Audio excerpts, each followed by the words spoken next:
जी हाँ, पहले OPS old pension scheme, फिर एनपीएस न्यू पेंशन स्कीम और अब यूपीएस यूनिफाइड पेंशन स्कीम। अब आप सोच रहे होंगे आखिर यह यूनिफाइड पेंशन स्कीम जिसको सरकार ने मंजूरी दी है वो एनपीएस न्यू पेंशन स्कीम से कैसे अलग है और क्या सरकार ओल्ड पेंशन स्कीम की तरफ जा रही है। तो इसकी सफाई में मैं आपको दे दूं कि सरकार ने जिस यूनिफाइड पेंशन स्कीम को मंजूरी दी है उसकी सबसे बड़ी खासियत यह है कि इसके तहत 50% आपकी बेसिक सैलरी का पेंशन मिलेगा। इस बात की गारंटी सरकार ने आपको दे रही है। अब ये 50% जो है इसका कैलकुलेशन कैसे होगा, तो आपको रिटायर होने के 12 महीने की जो आपकी बेसिक सैलरी रही है उसका मंथली एवरेज बेसिक सैलरी से निकाला जाएगा, यानी औसत निकाला जाएगा और फिर जो औसत बैठेगा उसका 50% कम से कम आपको पेंशन मिले।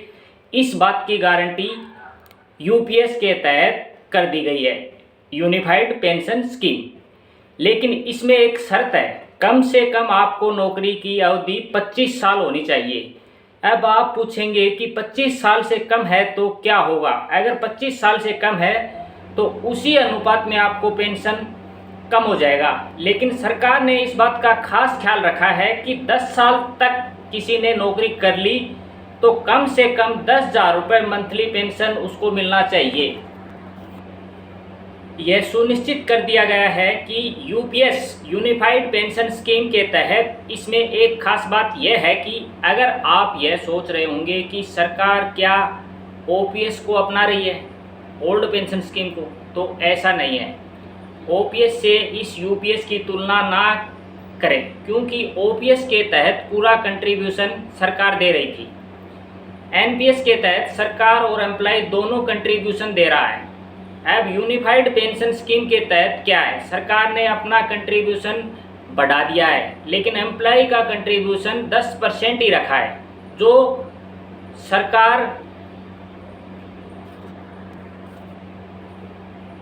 सरकारी नौकरी वाले 10% पहले कर रहे थे वो ही अब कंट्रीब्यूट करना पड़ेगा।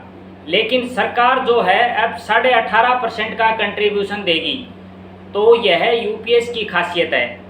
और दूसरी बात यह है कि यूपीएस 18.5% का कंट्रीब्यूट सरकार जो दे रही है इसकी समीक्षा हर 3 साल के बाद की जाएगी। समीक्षा करके यह देखा जाएगा कि यह 18.5% जो है इसको बढ़ाने की ज़रूरत है या नहीं। समीक्षा के दौरान किसी भी प्रकार की एम्प्लॉय का कंट्रीब्यूशन बढ़ाने पे विचार नहीं किया जाएगा, या फिर कहें तो इसके साथ कोई छेड़छाड़ नहीं की जाएगी।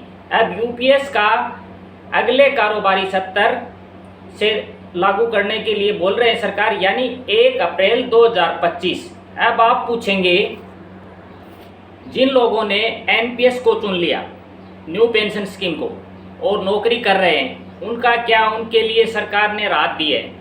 आप बिल्कुल ठगा हुआ महसूस ना करें। अगर आप नौकरी कर रहे हैं और एनपीएस को चुन लिया है तो आप चाहे तो यूपीएस को अपना सकते हैं। यूपीएस को अपनाने की कोई समय सीमा नहीं है, जब आप चाहे तब यूपीएस में आ सकते हैं, यूनिफाइड पेंशन स्कीम।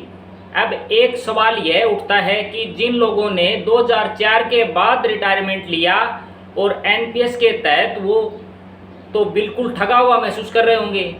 हम तो रिटायरमेंट हो गया और एनपीएस ले लिया, अब क्या करें। तो वहाँ भी सरकार ने बड़ी राहत दी है और ये कहा है कि 2004 के बाद एनपीएस के तहत जो लोग रिटायरमेंट हुए हैं या किए कर गए, वो अगर चाहते हैं तो यूपीएस के तहत आ सकते हैं, उनके पास ये ऑप्शनल है। ऐसी कंडीशन में उनका एरियर का भुगतान किया जाएगा। जो एरियर बनेगा उस पर सरकार ब्याज भी देगी। जो पीपीएफ फंड का जो ब्याज है वो ब्याज दर से आपको एरियर पर ब्याज भी दिया जाएगा। ये सारी बातें यूपीएस यूनिफाइड पेंशन स्कीम के तहत। इसमें एक बात और है, फैमिली पेंशन के तहत अगर किसी पेंशन धारक की मृत्यु हो जाती है और उस पर डिपेंडेंट रहते हैं तो परिवार की और फैमिली पेंशन की दी जाएगी। जो फैमिली पेंशन अंतिम पेंशन जो वेतन धारक ने लिया है हुआ उसका 60% के बराबर दिया जाएगा। अब इसके अंदर और भी चल रही है, नेक्स्ट वीडियो आ रहा है, उसको देखने के लिए आप चैनल को सब्सक्राइब करके रख लीजिए।